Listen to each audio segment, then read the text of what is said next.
Hi everybody, my name is Dr. Sam and this is my wife Sarah. Together we own and operate Relentless Chiropractic. Now we are a mobile chiropractic office and we are serving the Hampton Roads area. Now one thing that makes us a little bit different is we will go to you, hence the term mobile, but we had one problem that we ran into. The healthcare field, people are spending a ton of money on insurance and they're still not getting results that they're looking for. As you can see, we spent $1.5 trillion. That was back in 2017, 2018. I can guarantee it went up a little bit more. And this is all on things that we could prevent if we took the measures to take care of ourselves.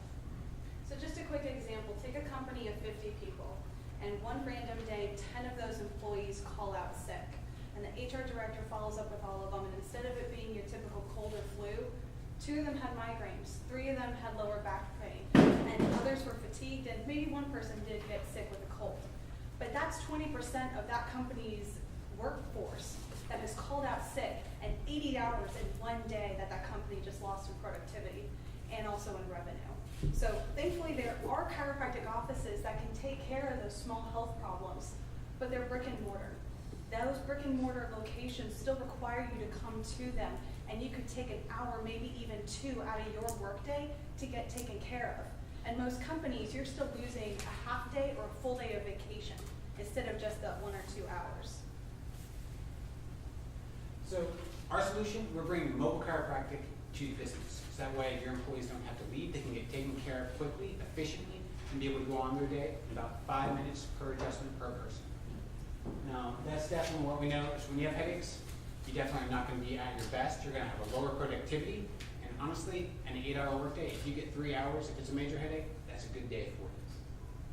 So we have a twofold vision with Relentless Chiropractic. We want to be able to serve the community in a way that hasn't been able to be serviced before through mobile chiropractic care. And we also want to create a vehicle for doctors to see success and to thrive using the skill sets that they've trained 4 or 5 years to get, and not have to worry about the burden of opening up a brick and mortar location, which with an x-ray unit and other equipment needed for chiropractic offices, that could be upwards of $150,000 on top of the $250,000 in student loan debts that they had to incur. Now, mobile chiropractic isn't new. There are mobile chiropractors nationwide, but typically their model is with a motor vehicle or a bus, and they focus on longer appointment times and focusing on taking the time with the patient to focus on the quality care. Now, we do want to have quality relationships with our patients, but our focus is on efficiency and making sure your time is used as productively at work as possible. So we want to still have those relationships with patients, but we pride ourselves in only taking 5 minutes per adjustment. And this is our business setup right here. The table, our scanning equipment, the instrument, and the computer. That's all we need to go into an office to serve the community. There. So this is what a setup would look like in a home. If you have it the same in an office, you only need about 6x6 areas. That way you don't run into other people. It's a very gentle, specific style that allows us to get to the root cause of the problem. Now, here's a great example of a patient. Honestly, this was their first adjustment. You can see over here on the floor, there's red. Red's not good. Simplest way of putting it. After the adjustment, I took this scan 5 minutes after the adjustment was done, and you can see just the changes already started to occur. Now, we know chiropractic isn't a one and done, so that's why we stress the repetition. That's why we stress it's important to keep going until the body has healed completely from what's going on. And that's why we have care plans. Now, we have 2 forms that we've broken this down into. The first one is we allow you to pay it all up front.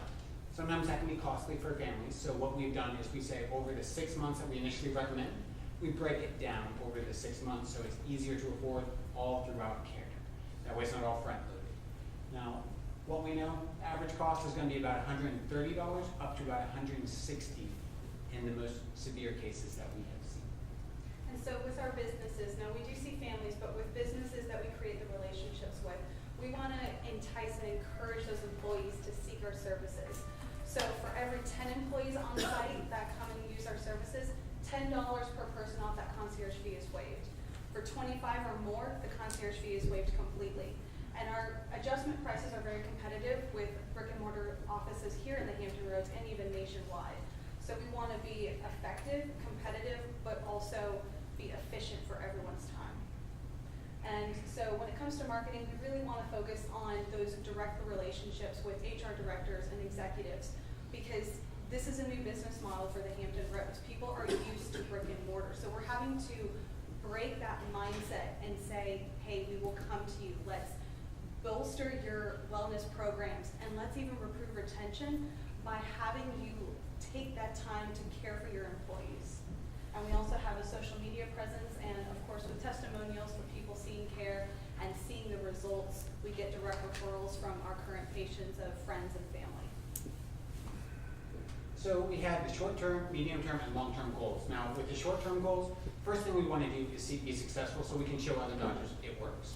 So we're looking to see 100 people a week, so 400 visits during the month, or 400 patients during the month, excuse me, of the 800 adjustments, which would average about $16,000 to $20,000 in the month.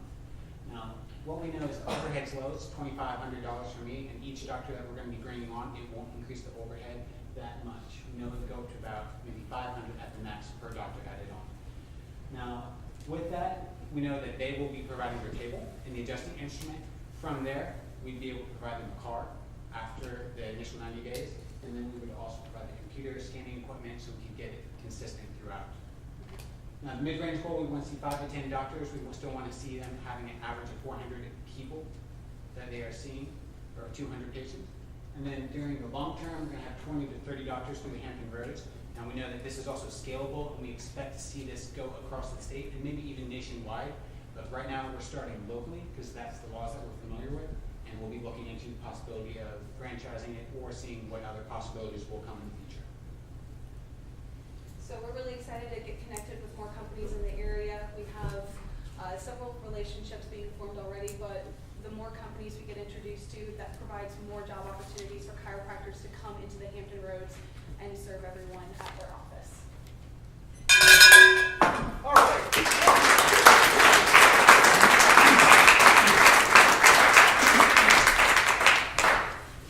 And now we get 5 minutes from the judges. So the numbers you guys rattled off here, so you said 400 patients and essentially 2 adjustments per patient? So yes, So 800 adjustments per month? that was something that was, I misspoke on that part. We could see up to that many, but the ideal for each doctor would be 200 patients, seeing them twice a month for 400 visits per month. Okay. So for 400 visits per month, so that seems a little bit more manageable in terms of the number of visits, though I would argue the revenue could be questionable for what these doctors could make in a brick and mortar location. My biggest concern is logistics. So what are you going to give these doctors to make sure that they have support in scheduling patients or arranging visits with a business? How are you guys supporting that? That's actually a great question. There is another doctor that we know that has created a system for that. It's automated systems. That way you can have a scheduling already set with the hours that you are practicing, where there are availabilities, and that can also be set up as the individual basis with the companies, because if I'm in a company location, I can see upwards of 12 people in an hour. Okay. So our main focus is to have these planned out ahead of time. The patients and the company will know we will be here, for example, Tuesday from 9 to 11 a.m. Mm-hmm. And all the patients will have their appointments scheduled within that time at that office, and we will make sure that we can see everyone within that allotted time, whether someone needs to push it back or move it up. The beauty of our technique with it being, and we didn't touch on this, but it's instrument-based and it's very quick. So we can see people, each adjustment's about 3 to 5 minutes long. So it's a pretty fast adjusting technique. Okay. What is the environmental, the legislative and the regulated environment that you're dealing with here? What sort of regulations, medically being able to practice in businesses that you don't have yourself, insurance, workman, that sort of environment? What does that look like for you guys? So with that, we knew that when we're walking into a business, they're always going to say, we don't want to take on extra risk. So we have been working with some lawyers who helped us draft up some paperwork. So we have my own personal liability. So if I break anything, that's all covered. They have nothing to worry about with that there. I have my own malpractice. So if anything happened with a patient on the table, that's also covered.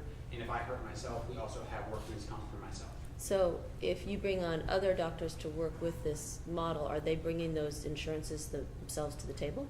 So each doctor is required to get their own personal malpractice that is on each individual, and then the company, Relentless Chiropractic, will have the general liability and workman's comp through us for each doctor. So is your ultimate goal to have a company call you in and kind of pay for their employees to come and see you? Or is it like, hey, you're here, if you wanna see them, it's this amount of money and go see, you know what I mean, like, is it?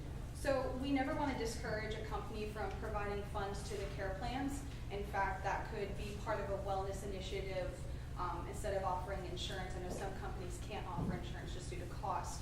But really the agreements are made per individual, and the company is just giving us the green flag to come in and set up shop in their office. And then again, with our liability agreements and waivers, we have liability designated per person accordingly.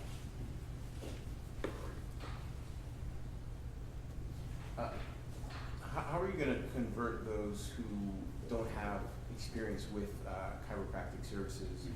What kind of education are you creating? That's actually great, because I know there's a lot of people who either they think they understand chiropractic or they're completely scared of it because they don't understand it. So what we've set up is lunch and learn opportunities where we will come in, we provide a light lunch, and then we can give about a 10-minute, 15-minute presentation.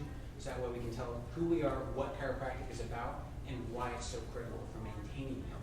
And it's not just the popping, twisting, cracking, and turning that people see on videos on YouTube, or the things that they've heard about, because I could understand being a little bit nervous from that if that's all you ever saw. So what's your ask? What is it you need in order to make this happen? So our biggest ask is getting favorable introductions into the HR management level, so that way we can bring it to them, people can make the decisions to allow us into the company. Because if we just ask at the ground level, they can't make the decision. It's kind of harder for us to be able to get in touch with them and see that ball start rolling. Have you considered the DOD around here? I mean, We have, so that's something that we're considering a little bit later down the road. Officially, I am not yet on the business license, but we're going to get myself listed as a co-founder and start applying for government contracts within the next 9 to 12 months.